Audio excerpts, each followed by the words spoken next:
Every school has stories, strange ones, whispered during lunch breaks, traded like secrets among students who pretend they don't believe them. At Hillford Secondary School, the scariest story of all was about Block C, the old building at the back of the grounds. The teachers said it was closed because it was unsafe. The students said it was closed because something inside never left.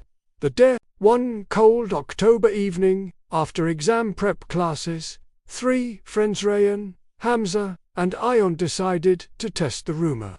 The school was quiet, most lights turned off, except for a dim glow in the main corridor.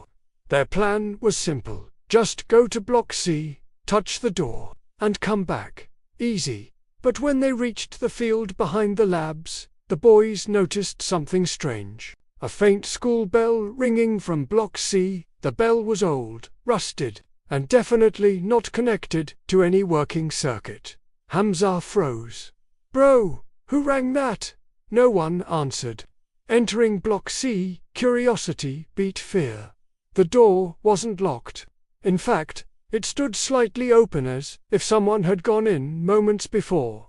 The air was colder inside, and the faint smell of dust and chalk floated around them. Everything looked abandoned: broken chairs, old notice boards, torn charts.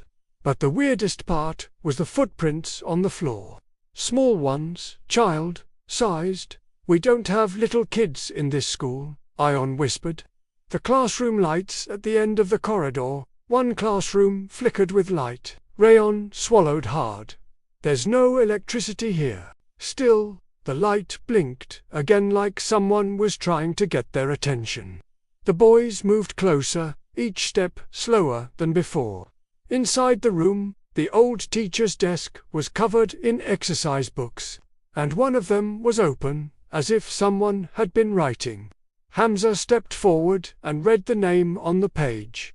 Class 5B, attendance register -1989, but the ink on the last line looked fresh. Name, unknown, status, present. The moment they read it, the lights died. The bell rings again. From somewhere deep in the block came the sound of the school bell, ringing again, louder, this time echoing down the empty hallway. Then they heard footsteps. Not walking, running, fast. Small footsteps, like a child sprinting toward them on the old wooden floor. Ion whispered, "We need to go, now." The chase. They ran, down the corridor, past the classrooms, through the dust. But the footsteps behind them kept getting faster, like whoever was chasing them wasn't getting tired at all. As they reached the exit, the door suddenly slammed shut. Rayan pulled at it with all his strength. Hamza pushed from behind. The footsteps reached the classroom right next to them.